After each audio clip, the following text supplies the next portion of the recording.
Welcome to Pete and Hannah's Watchlist. I'm your host, Pete Mitchell. I'm here with my great co-host, Hello, people. Hannah. We're here today Yes. for AFI Top 100 10-Year Revisited. That's but right. before we begin, let us tell the viewers and the listeners what they should do. Could you pretty please leave a like and subscribe to the channel? Subscribe. Leave a comment down below your feedback on this show. Thoughts, questions, comments, queries, all that jazz in our comments down below. Hit the notification button and you'll get great content like this one, including What's Next, the show where we help you figure out what to watch next. We reviewed Caught Stealing. We also reviewed Honey Don't. And we also reviewed Toxic Avenger. Oh, yeah. Today it is AFI Top 100. Tomorrow is Movie News. That's right. And then this week we are watching and missing for the month of August. But let us get on to today's show. And today's show is all about movie number 12 on the AFI Top 100 list. And it's called The Searchers. It is up from 96. And Hannah, it's the first time you've seen it. I've seen it many times. It was one of those. It plays all the time. Westerns, yeah. Sunday afternoon, Saturday afternoon, it was always on Australian television. Yeah. I would say this movie would have been on maybe 4 times a year. Oh, I'm not joking. Where did we watch it this time? We watched it on HBO Max, but you can also rent it on Apple and Amazon Prime. The elevator pitch. An American Civil War veteran embarks on a journey, a long journey, to rescue his niece from Comanches after his brother and his family is massacred in their Texas farm. This is directed by John Ford. It's the second time we've had John Ford on the list. Yep. First time was The Great Seraph. Yeah. Tough watch. Screenplay was by Frank S. Nugent. It's based on the novel by Alan LeMay called The Searchers. And cinematographer was Winton C. Hock. Jack Murray was editor. Music was by Max Steiner. Production company was CV Whitney Pictures. Distributed by Warner Brothers. Release date was May 16th, 1956. Running time was 119 minutes. And budget was $3.75 million. Let's look at movies that came out in 1956. Tell me about it. Okay. It's actually a really good year for film. Oh, really? Yeah. I'm going to go through it. The Eddie Adduction story for Columbia. Interesting, yeah. The Tea House of the August Moon by MGM. High Society by MGM.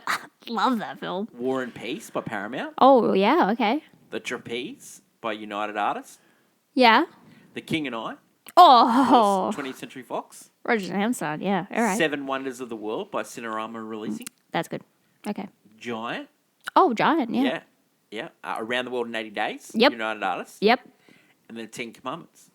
Oh, of course. Huge year in cinema. Yeah, wow, okay. Yeah. That's... Yeah. Yeah, no, I'm like musicals, Bible movie. There we go. It had everything, didn't it? It really did. Something for everyone. Something for everyone. Such a list. Including this movie. Yeah. Wow. Do you want to... Okay, well, normally we don't talk about this stuff before we get into the movie itself. Look, this movie is about a racist. Oh, it's very dated. Now I will say this, right? Yeah. I will say this. Yep. It was set in a time about racism. So... Well, yeah, where it was more heightened. Yeah. In 1956, when this movie came out, it was they were making a movie about I know 1886 or something. Yeah. But not only that, at the time in the 50s and 60s, it was a time period where people fantasized the cowboy dream and painted people like villains, and it's an interesting period in movies because, everyone loved, a guy like this, despite the fact that they were not great. But even John Ford himself knew they were depicting that. Yeah. But he didn't have a problem with it because he said that's what they were at the time. That's a lot of the time, especially as we're getting closer to the end of this list, there's going to be a couple of movies that are quite aged, unfortunately. And so we're going to see glaring issues and how much we've grown as a society where we can go, oh, that's incorrect. But at the time, they were like, it's wrong, but it's like, back then, that's what they did. We're just being accurate. It's like, well, I will say interesting. something interesting about this film is that it's actually the first film that ever had a behind the scenes. That is crazy, Yeah. really. And John Ford actually tricked the studio into doing it. Oh, I love that. He does seem like the crazy. I didn't realize John Ford. I didn't realize what he looked like, and then I looked up a picture of him, and I was like, "Oh my god, he's the one depicting the eye patch." And I remembered in Fabelmans, yeah. That was, I was played like, by David Lynch. yeah. I was Yeah. like, "Oh, that's right." Yeah, 100%. Okay, so this movie was based on a book from Alan LeMay. Lame. He had research notes. Yep. And so I've used some of those. Yep. Also, there wasn't. I didn't watch the whole of the behind the scenes, but there's little bit of clips on YouTube, so I watched a bit of that as well. So that's where the research came from. That's cool. So there was two characters in the research that were inspired as the missing girl, inspired by Britta Johnson, who was ransomed and captured his wife and children from the Comanches in 1865. Johnson made at least 3 trips to the Indian Territory and Kansas, relentlessly searching for another kidnapped girl, Millie Durkin, Durkin, and until raiders killed him in 1871. Oh. There was another one was the 1836 kidnapping of a 9-year-old Cynthia Ann Parker by Comanche warriors who raided her family's home at Fort Parker, Texas. She spent 24 years with the Comanches, married a world chief, had 3 children, who was famous. He was a famous Comanche chief called Quanun Parker, only to be rescued against her will by Texas Rangers. James W. Parker, Cynthia Ann's uncle, spent much of his life and fortune in what became an obsessive search for his niece, much like Ethan Edwards in his film. Yeah. There was also the Battle of, it's spelled Pease, Pease River, resembles the rescue of Debbie Edwards when the Texas Rangers attacked Scars Village. Yeah. Parker's story was the only 64 real-life cases of child abduction in the Texas that author Alan May studied. So there you go. Okay. In the end of the novel, it contrasts differently from the film, with Debbie running from the white man and the natives. Marty, in one final leg, said finds her days later, and only after she has fainted from exhaustion, that's when she comes home. So it's a bit different in this film where she comes back willingly. Yeah. In the film, Scar's Comanche group is referred to as NAWYECA. Now, Native American words they're not spelt. There's no real phonetic way of saying them, so I'm just going to spell them out. So I apologize for ruining your great language. Yeah. But let's not say it and be butchered. The same band that kidnapped Cynthia Ann Parker. Yeah. Some feel speculated that historical model for the cavalry attack in the Comanche village was resulting in Luke's death. That was the Battle of Washita River. Yeah. There's no confirmed with that. Yep. 1868, Custer, 7th Cavalry attacked Black Kettle's Cheyenne camp in Washita River, near present-day Cheyenne, Oklahoma. The sequence also resembles the 1872 Battle of Norfolk River, in which the 4th Cavalry captured 124 Comanche women and children and imprisoned in Fort Concho. So there you go. So that's the how the book and movie sort of came about. Kind of like a little history lesson. Okay, so we had John Wayne, who played Ethan Edwards. Mm-hmm. Famous. Very famous icon of movies. Staunch Republican.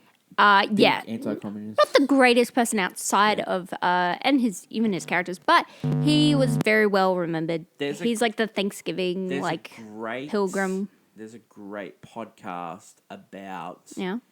John Wayne in movies and John Wayne in war movies. And, Oh yeah, there's difference. And how he got a Green Beret across the line and stuff like that.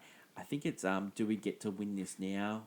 It's Brian Rafferty. And he does a great job in especially the Green Beret. How that got off and John Wayne, so True Grit, The Man Who Shot at Liberty Valance. Yeah. Yeah. Rooster Cogburn. I think maybe if you don't know him, you maybe heard, if you've watched Family Guy, Peter Griffin always does like a John Wayne impression. He's done it multiple times in the show. Jeffrey Hunter, who played Martin, he was famous for playing Jesus in King of Kings. Wow. There you go. We had Vera Miles. We had a couple of weeks ago in Psycho. She plays Laurie Jurgensen in this. Ward Bond, who played the Reverend. Oh, I know. He was in It's a Wonderful Life, but Yeah, he was. Yeah. Natalie Wood played adult Debbie. Yeah. We had her For West Side Story. West Side Story, yeah. Also a very famous actress. She's been around. Yeah. She was. That's pretty much the famous people. It's a full cast, but it's just most of them have played bits in other westerns and stuff. Young Lana Wood, who is Natalie Wood's sister, played young Debbie Woods, which I guess works. Yeah. So John Ford, we've had on Grapes of Wrath, but How Green Was My Valley was a huge movie for him. Stagecoach was another movie for him. The Quiet Man was another huge movie for him. They had a long-standing partnership, John Wayne and himself. Yeah. Yeah. They do fit well together, the two. Frank S. Nugent, who did the screenplay based on Alan LeMay's book, he wrote The Quiet Man, Mr. Roberts, which is that famous Henry Fonda James Cagney movie. Yeah. Fort Apache. So he was well known screenwriter. Cool. Alan LeMay actually wrote the book for The Sundowners as well, which was another famous John Ford and John Wayne movie. Also wrote High Lonesome as well. Max Steiner, the composer, he was famous for Gone with the Wind. Oh. He also did Casablanca. Which we'll get into. Oh, yeah. Wow. Yeah. He also did Treasure of the Sierra Madre, which we've got on the list, and Arsenic and Old Lace, the great movie. Yeah. Talks about Winton C. Hock, who did a great job as the cinematographer. Yes, very iconic scenes. He did Voyage to the Bottom of the Sea. He also did The Quiet Man. He also did She Wore a Yellow Ribbon. Yep. So He also did Joan of Arc. Joan of Arc, you say. So the filming locations for this movie primarily set in the state plains of northwest Texas. It was actually filmed in mainly Arizona and Utah. Additional scenes were filmed in Mexican Hat. Mm-hmm. Also Griffith Park in Los Angeles. Yeah, Yeah. Martin Polly,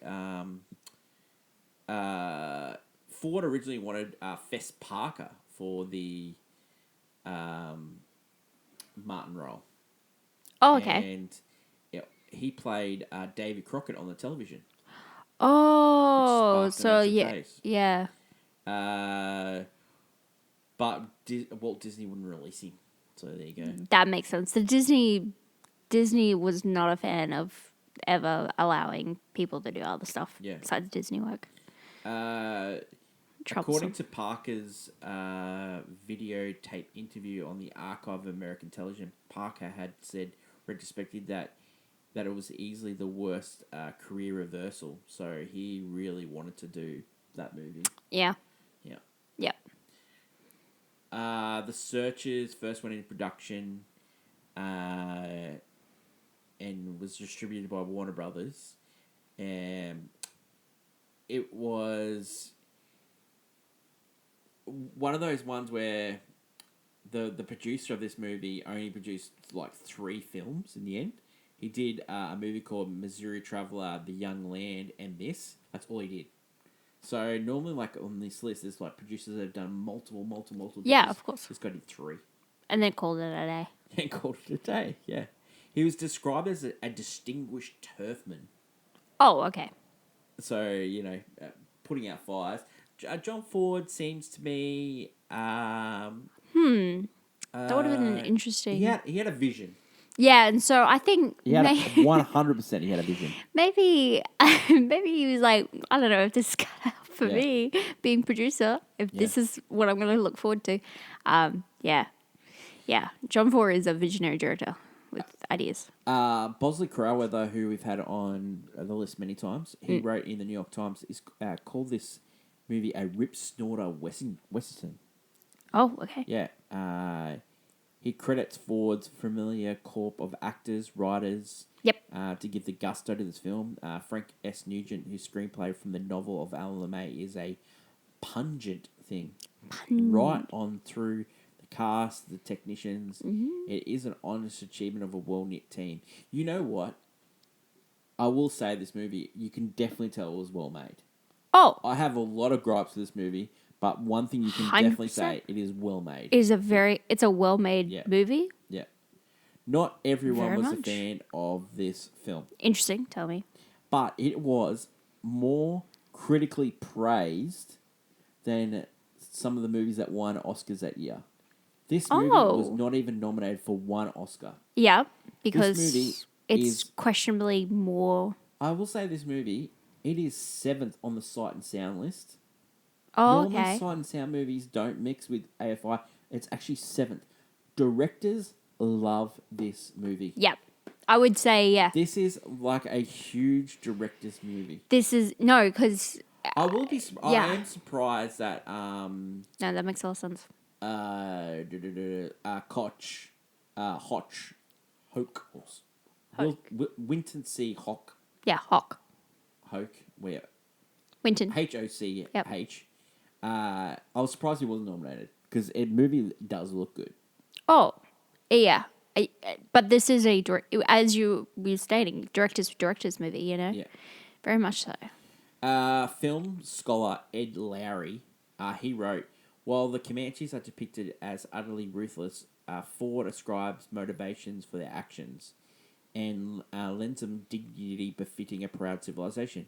That was the bit where he said, I only took scalps of white men because they killed 3 of mine. Yeah. So, yeah.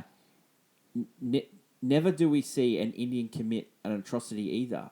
It was always behind the scenes. It was never said. You never see it on screen, yes. Yeah. They were more appalling than those perpetrated by white men. Wayne is plainly... Yeah, well, true. You do see John Wayne commit crimes. So he makes the point that Wayne is Ahab. Like Moby Dick? Yeah, and the daughter is Is White Whale. Is the white whale, yeah. The niece. He is the good American, driving himself past all known limits and madness. His commitment to honor and decency burned down to the core of vengeance. Ford indicates that Scar's cruelty is also motivated by revenge. 2 sons killed by white men. For each son, I take my scalps. Yeah. So recently, this film has been rated 87 on Rotten Tomatoes, 3.9 on Letterboxd, and 7.8 on IMDb. As I said, it was ranked 96 in the AFI Top 100 first lot, and then revisited. Jumped. 12. Yeah. Jumped. Okay, every Thursday we do a segment called Hot Take Clickbait. Last week we talked about merchandise and tied in with Star Wars. Yeah. Which we talked about last week on AFI Top 100. And this time last week, Hannah was coughing up a lung. I was dead. Wow. I was dying. Well, Hen, calm down. I'm back. I've risen. Your hot take for searches? My hot take is that John Wayne technically doesn't actually need to be in this movie. And it actually makes the movie almost slightly more racist than it needs to be, which it already is. I think it was written in the book. It was written in the book, But I find that John Wayne being the main character is just an excuse for John Wayne to be John Wayne. I will say. Compared to some of his other roles. I will say, we've only recently found out how racist he was. It was hidden very. Oh, it was hidden very well. Oh, Only it was in recent biographies and stuff like that, it's come out that how. But racist I mean, he if you was. go through his filmography. But I'm just saying, you could take out John Wayne out of this movie, put another solid Western actor, and the movie still works really well. I will say. Almost maybe better. I will say the two leading characters in this movie. Oh, and Martin. You could both- take out him too. Yeah, Jeffrey swap it out. Hunter, who played. You could swap Martin, out most people. And John Wayne. I thought they were bad. I thought they were bad too. The chemistry was no chemistry. no chemistry.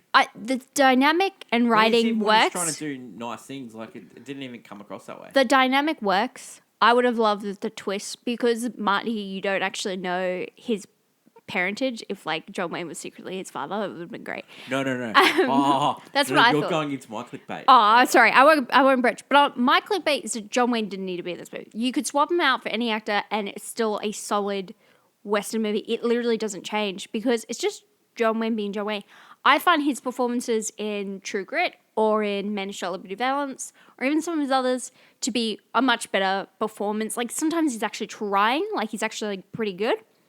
In this one, I just feel like he's just John Wayne, the guy that we now know wasn't a great all-around person. I mean, he's just, that's who he was. But I get if you love him and he's an icon, but he's objectively just John Wayne in this movie. He's not doing anything different. No. This movie itself is almost, it's like we've been here, done that. So I'm just saying you can swap out John Wayne for a different actor and it might be even a better movie. I'm just gonna, saying. I'm going to go to your clickbait. my Good sir. clickbait is- Tell me and about it. I was surprised when I was doing the research for this movie. I thought it was going to come out either in the book or in the... The same thing I brought up. Yeah. I thought What? he was Debbie's father. Oh, he was Debbie's father. Because of at the start of this movie, Okay, tell me. he was gone for 8 years. He True. thought young Debbie was the other daughter. Yeah. And he was surprised 8 years later there was another girl. Yeah. And he gave the girl his medal. 100%. Also, there was some dodgy stuff going on when he got home. And the where wife he was very attentive. Yes, and he was very attentive of her. True. And also, there was the coins. So those coins weren't supposed to be given to They Confederate were soldiers. washed, yeah. No, they were from the North. Those coins. Oh, like, They okay. weren't Confederate coins. They were, okay, They they were were freshly nice. minted. Yeah, all right. So he wasn't supposed to get paid like that. Yeah, he got banged. Yes. So it is interesting. John Wayne's character, when you meet him, everyone's like excited to see him again, but he's kind of just a he's like- really dodgy guy. Yeah, And he's been through a lot, but he's a dodgy guy. They left it so much not flushed out. And Like it just stayed there that how dodgy he was. Yeah, it don't evolve him. Like, it's interesting because it always makes him a mysterious character. Yeah. But again, with this relationship with Marty, like, you can't call me uncle because you're not blood, you're not my kin. Yeah. But Like- he was the one that saved him. Yeah, and I'm like, in my head, I'm like thinking, wouldn't it be a great twist Yeah. if, like, oh my God, Marty, this entire time he's been mad at you, but I truly will you're say his the son. the twist that Scar, who had taken Debbie, was the killer of his mum. That was a good twist. Yep. That was a really good twist. That's a good twist. But Marty just blew it off. But that's a huge twist. I was Yeah, like, oh, Marty wow. blew off everything except the fact that he just wanted to find Debbie and Yeah. get Debbie back. Yeah, That was the that's true. only thing I actually cared. Even if there's a woman waiting for him who's very lovely, and he's like, I really just want to get Debbie back. I just want to do this. Like, It was Marty was. it's a strange, it's a strange movie. These characters maybe are very it wasn't strange. a strange character. Just maybe it was the acting that came across. Oh, true, but Yeah. it is a strange movie that doesn't flesh out its characters and is just focused solely on getting Debbie. That's the only thing this matters in this movie is getting Debbie. Yeah.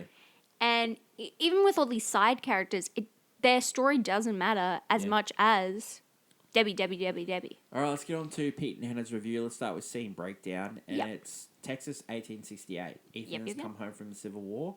he has fought for the Confederates. Yeah, not the North.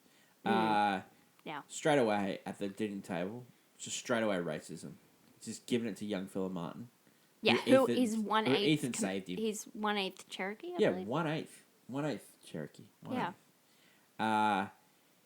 Ethan pays his brother money, and the money is dodgy. 100%. I'm going for it. Yeah, which he hides in a chair, which is fascinating. The Texas Ranger comes around, and it's called Reverend. He comes in, and he's gonna make and a few others, yeah. He's gonna make his brother a deputy, but Ethan takes his place, and there's an undercurrent of him not doing the right thing. Like even the Reverend knows that he's not doing the right thing. This guy's dodge, yeah. So they go out and they're chasing down the Comanches, and Ethan realizes this is a trap, and the Comanches are going to take the farms, but he doesn't rush back. He decides to rest the horses. Well, because he knows they won't make it back. And so Martin goes back really quickly, and they lose the horses. As he right past, he just leaves Martin there and just keeps riding past you. And next time you'll do as I say, you know.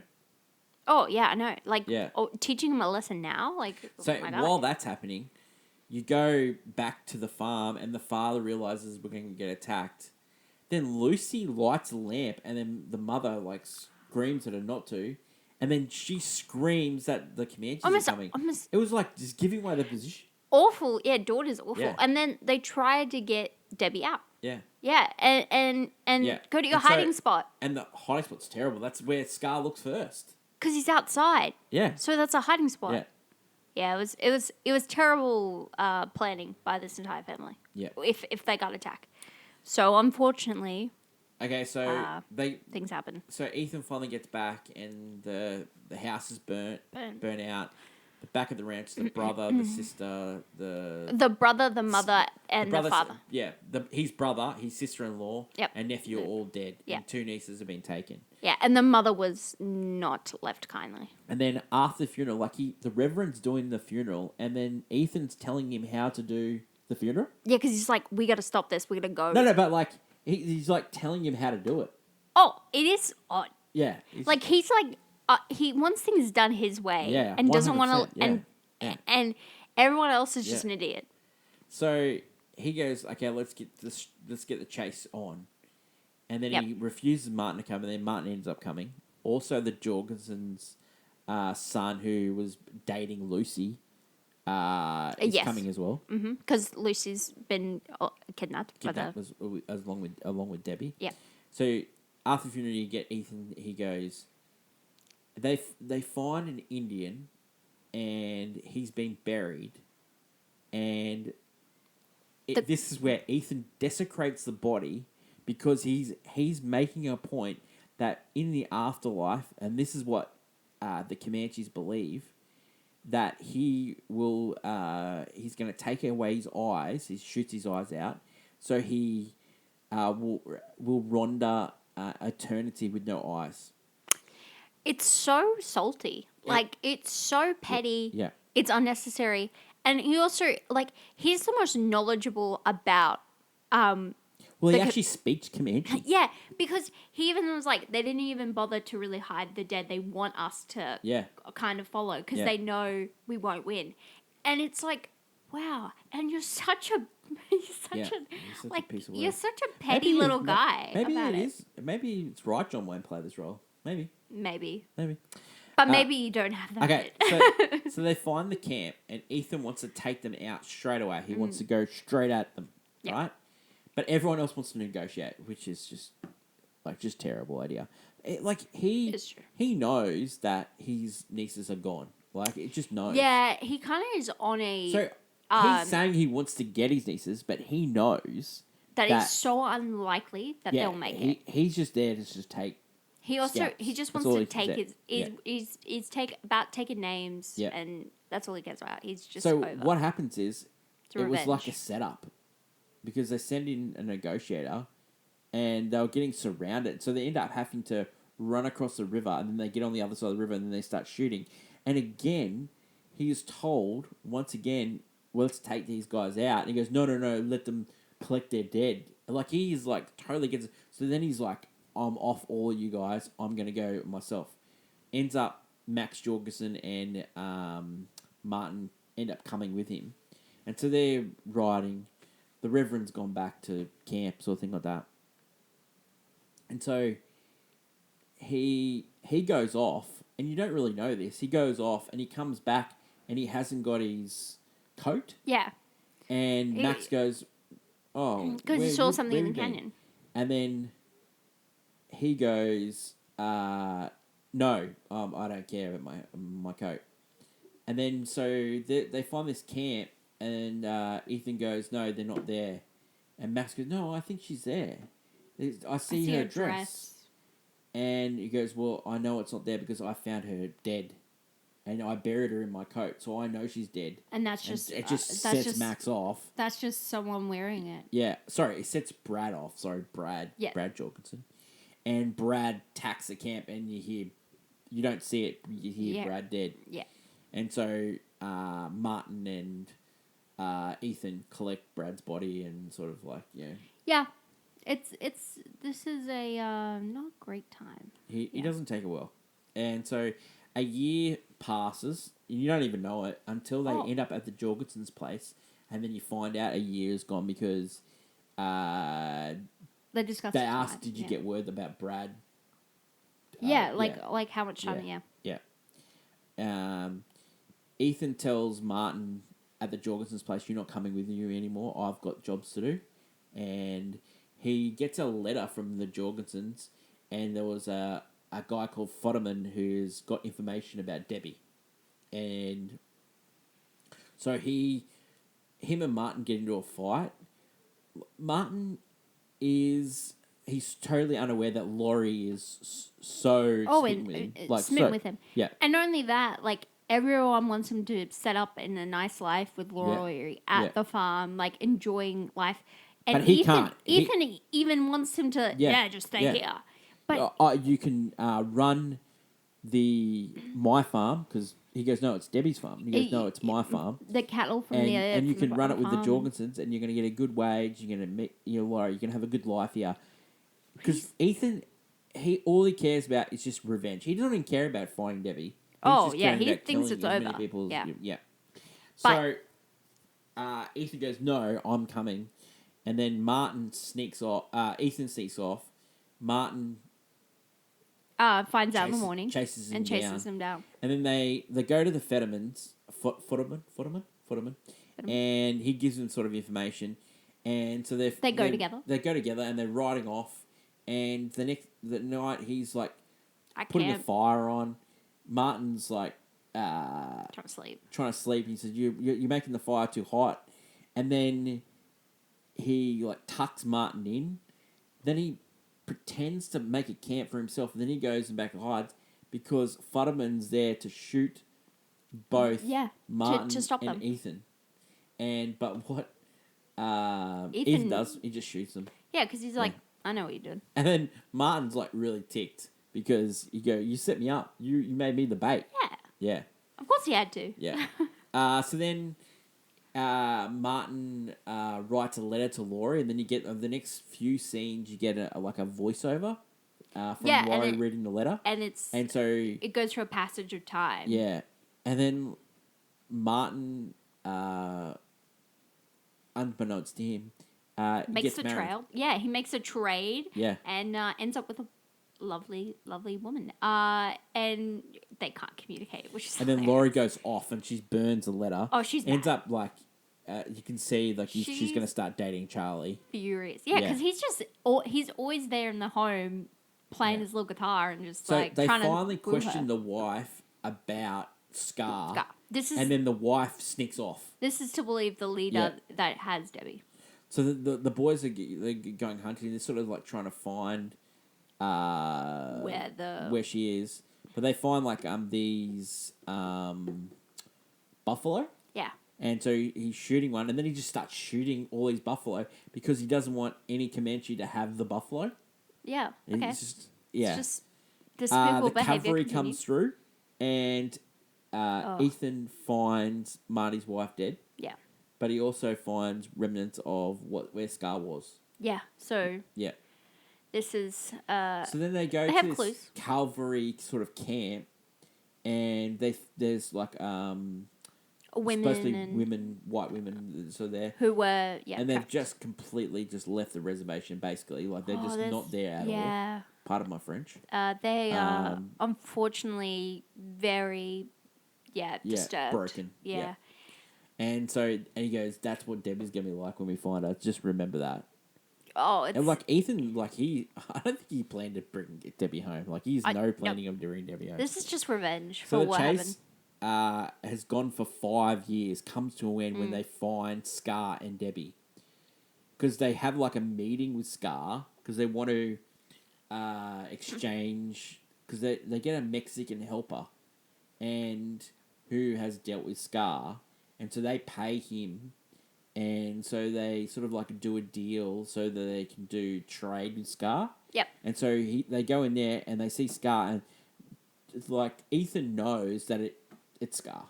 And then Oh yeah. and then when Debbie comes in and offers a drink, they go, "Oh, it's Debbie." No, they used it. No, to Martin. Ethan goes to Martin, like holds him back to not say that it's Debbie. Yeah, no, the scene is actually Scar. She does offer them a drink, but Scar also talks about the men he's taken off the scalps. Yeah. And Debbie is the one holding the pole of scalps. Scalps, yeah. And it also has And then you see another his one? badge, his war badge, Yeah. on there. Yeah, and Scar has Yeah, the war badge. yeah. That's when you like Yeah. clock in. Yeah. Oh man, So this is who we're dealing with. So they're planning to go and attack the camp, and Martin goes, "Let me go in there, and I will get Debbie out."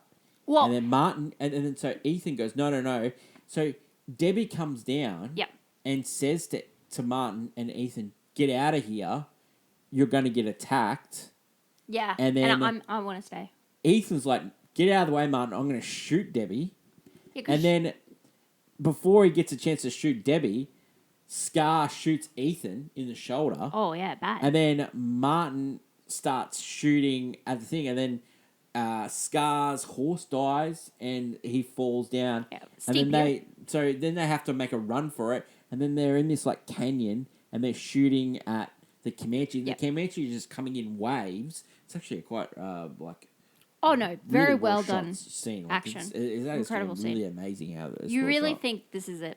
And they really think this is it. And then they end up going back to the Jorgensens. And when they get back to the Jorgensens, it's a wedding. And Charlie and Laurie are getting married. It's such a and then different- Marty and him get into a fight. And it's a hilarious By the way, fight. it feels so different from what we had just seen, where Just the they scene, yeah. we Yeah. Debbie's alive Yeah. and they managed to survive. Yeah. And then And there's then a Laurie wedding goes happening. off. Laurie goes off because, mate, Marty I was sent one waiting. letter in 5 years. One letter in 5 years. Oh, I thought I love you. Yeah, one letter in 5 years. Yeah, so... And Laurie is like, just I Yeah. do love you, but And I'm so- like, dude. Ethan and Martin they're wanted for murder because they shot Fetterman in the back. Yeah, Yeah, they weren't. Yeah, and that goes, so well, and he had the They're coin so- on him. and they're so Yeah. he was doing it on purpose. Yeah. He was so nonchalant about. When he had this It one was coin, just he lawlessness, just yeah. starts Yeah. flipping the coin. So he just knows. the Reverend, Ethan is just a Yeah. lawless man. so the Reverend says we're going to take you in. Yeah. But then this young cadet comes from the cavalry and says the Comanches are going to attack the thing. We need to get a group together and attack them before they attack us. Yeah. And Ethan goes, "Not in your life. I'm in this." And so they go back to the camp, and Martin talks him into letting him go in there. And even Reverend goes, "Let him go in there." So they take his clothes off, and he goes in there to find her. He can't find her, and then so they sort of attack the camp, and then Ethan finds Debbie and Oh yeah, who's not? attacks her. Yeah. And she's running away. Great toe from Natalie Wood. I know it's not her, it was a stunt double. Yeah. But she is running away, and then finally Speed. Yeah. Ethan grabs her. Now, at this stage, Scar's dead. Oh yeah. And The attack he- worked, by the way. Ethan By didn't the- kill Scar. He by the didn't at movie. all. But you know what he did? What? He took Scar's scalp. Yeah, well, because A you. scalp for a scalp. Yep, because you did what you did to Yeah. my Yeah. family. I do what I do to 100%. you. And so then he's going to kill Debbie. Yeah. Well, you're like, oh, Yeah. it's over for Debbie because it has been said that if this was to happen to Debbie, that the mother and father wouldn't want this for her. Yeah. They wouldn't have wanted this life for her. Yeah. And Ethan, knowing full well, would not want that for her. Yeah. It's only Marty who's on her side. She's wanting her to survive. And because she said to Marty, I prayed for you to come and get me. I prayed. And he goes, and like Martin goes, we've been searching for you every day. Oh, yeah. And they never stopped. Yeah, we never stopped. We were searching for you for 5 years. And she said she prayed every day for her. So then her and Ethan have it out. And then basically he, instead of shooting her, he grabs her in her arms like she was a child. Yeah, picks her up. And picks her up. And then all's right. Let's go home. Yeah. And then so she takes her back to the Jorgensens, drops her on the front porch, and the Jorgensens hug her, and they can't believe that she's alive. And she's confused. She's like, Oh, who the hell is... Well, there's no one left, dolls. Yeah. And then that's the end of the movie. Yeah. No. Laurie and Martin. Laurie and Martin. Because Yeah. she totally did not go through with the wedding. And When Martin left after fighting with Charlie, and Laurie was real ticked off that Martin was going, but Martin, he was really principled. Like, he told them he would take care of her, and so he did. Like, he made sure that Ethan didn't kill her.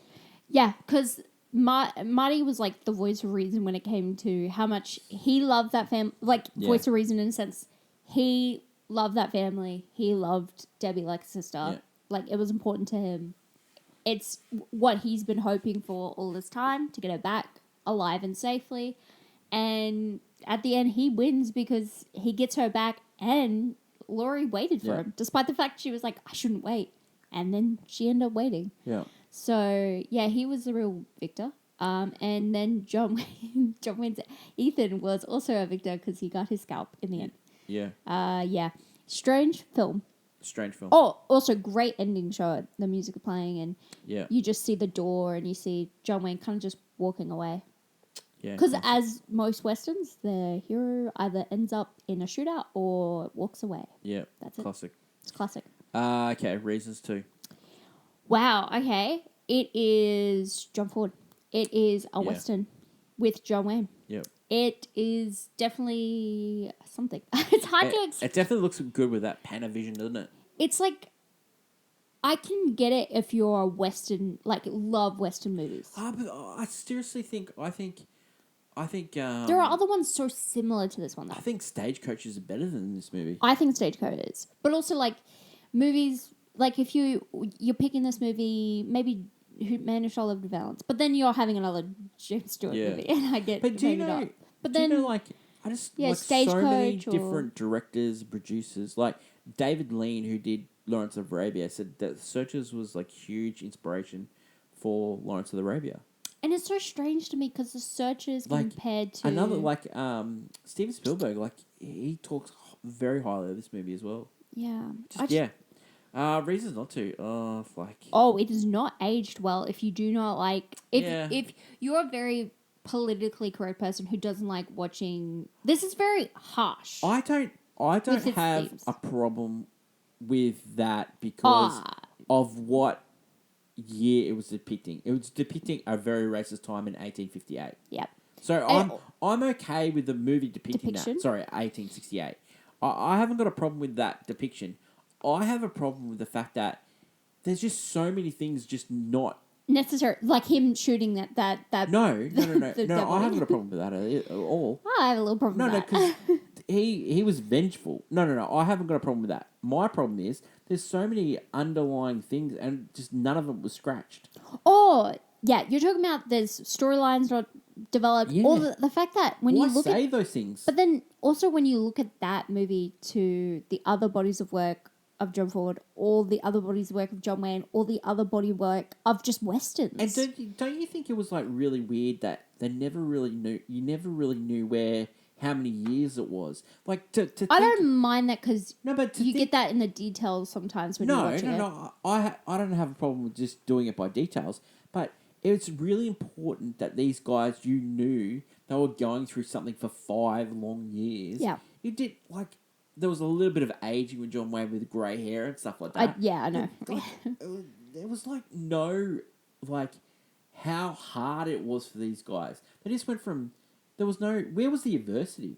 Like Oh no, yeah, it kind of really just weird. jumps to. Yeah, it's one of the This reasons. movie feels really weird because it does feel like a movie that should have been in the 90s. No, Because I'm. You know what I'm going to say? This it shouldn't even be on here. it doesn't deserve to be on this I don't movie. think. Yeah, I think if they know, redo the list now, it's not on there. yeah, I because think this is only a director's director movie. I think John Ford has. We done had better grapes or works. raps. We had grapes or raps. Great, Raph. Yeah, but if you want to put a western on here, he's done better. Oh. And I think Unforgiven's probably better than this movie as well. On Isn't that was Unforgiven- earlier There's no Muslims. difference between that and this, really, is it? Like it's, I was gonna say this and Shane, like yeah, well, Shane. but came out Shane's just a before this better movie. character. Yeah. Personally, Shane is a better movie than this movie. Oh no, Shane's a better movie than this movie, Yeah. but also Shane is just a better character in a sense that you have a character that's mysterious, has a backstory, but you don't know the full details. This one with John Wayne, there's so much left unsaid with this character in a bad way. Like Yeah. you kind of almost want to know more, despite the fact he is just a vengeful guy. Yeah, this movie just it feels so odd because it's so high on this list. it's It's so a odd. director's love fest, but it's not. We've just been having so many good movies lately. I just like It's glaring. Like I remember this. I remember watching this movie a lot as a kid, and I remember I just thinking- I just like other westerns. I remember thinking like Stagecoach was better than this. I remember thinking Sundowners was better than this. Written by the same guy, directed by the same guy, starring the same guy. I just really surprised that it was this high on this list, and it was like went from 96 to 12. Like Yeah, someone it would was. have to be the directors making this that high because the critics weren't huge fans of it. Like not massive fans. And I would say, as And commercially, it wasn't a huge success either. people, yeah, and I would say a general Like audience. it would was not. successful, but it wasn't a huge success. No one ever talks about the searches but a director or like Yeah. someone who's studied the film.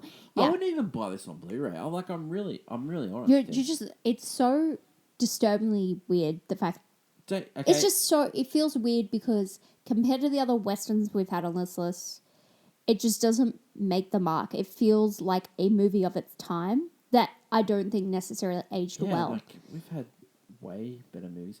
Like the year after we get Bridge on the River Kwai. Like I know, and that's that wow. same year we get Ten Commandments. Like I think the Ten Commandments is a better film. But it's just Oh, been you to mill. could. I think The Giant is a better film from that year. The Giant. Yeah. Or what about the King and I. The King and I. Oh, High Society. High Society. I don't know. I'm gonna throw it out there. It just. I just don't think This it is the needs to be. first one. You're like, it just shouldn't even be here. Please, Yeah. just take it off. I get it if someone puts it on, but it should be back at 96. Like, it's only a director's movie. It is not a movie that really showcases the greatness of film or American film. I wouldn't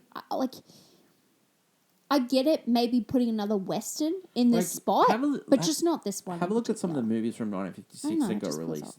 Carousel got released. Oh, no, let's not bring that movie yeah. back. Let's Henry- not. No. Rock Around the Clock. Okay. Oh, there's some good movies. Seven Wonders of the World we talked about before. Just like, like The Searchers came out in 26th of May, but like The Harder They Fall came out as well that month. Like The Man Who Knew Too Much came out Oh, in June. and let's talk about a great movie. Let's swap it out. Yeah, like Gunslinger was a better movie. Moby Dick, it's surprising, I don't know. Like, yeah, like. I would love to know other people's opinion if they actually do like this movie. Okay, so what rating are we going to get this? Like, I don't know, like, Oh, like the movie itself you know what? is like what? And I played on my phone, a golf clap. What are you? I think Golf Club's probably Generous? just because of the way it looks. Oh, no. Let's go. I'll play on my phone. It's an I play on my phone. Look, we're being like real honest. It just feels so glaringly so weird compared to a lot of them. We've just like watched It was- Star Wars compared Yeah. to this. No, but we not watched even- Not We even watch that, movies like Not even that. Like, I'll be honest. Watching that movie last night, and then rewatching it today, yeah. I punish. Oh, It was, punish. like You mean how I reckon do on you- this do- list, I do you reckon this on this mean- list, there was maybe 1 or 2 movies. There's a couple for me. Like I reckon maybe Last Picture Show. That was fun. Sophie's Choice for me. Sophie's Choice was Calm down, babes. Calm down. It's Okay. not everyone's a cup of tea. But I'm just saying Sophie's Choice wasn't a punish. That I would say a punish was a would punish be for me. Clockwork I Orange. had to watch it twice. In 2 Clockwork days. Orange was a punish. Love that movie. It was. That was a punish. I don't know. Like Anyway. even some of the silent films are way better than this movie. Yeah. That Well, was except what's that one? what was that one? I'm just going back through the list here. He did that awful movie and then he did that one. Yeah, that one's bad.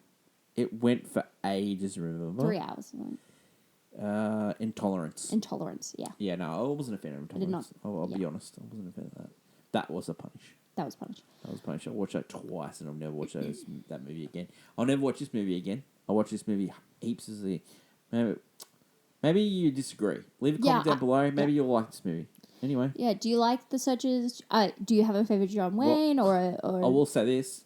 Next week, we've got a movie that I actually love. Whoa! What is it? It's called City Lights. It's a Charlie Chaplin movie.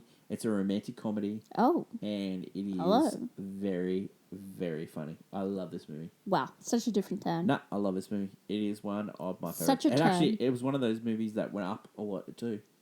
Yeah, not as much as The Searchers. No, The Searchers probably has the most dramatic turn. It was the most dramatic turn. It is very dramatic. Over the next couple of weeks, actually, there's like The Searchers went up 84, The City Lights went up 65, and Vertigo went up 52.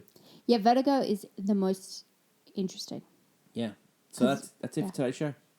Leave comment down below, and we'll catch you next week. That is my lovely co-host Hannah. Long live cinema. Until we meet again, it's bye. Bye.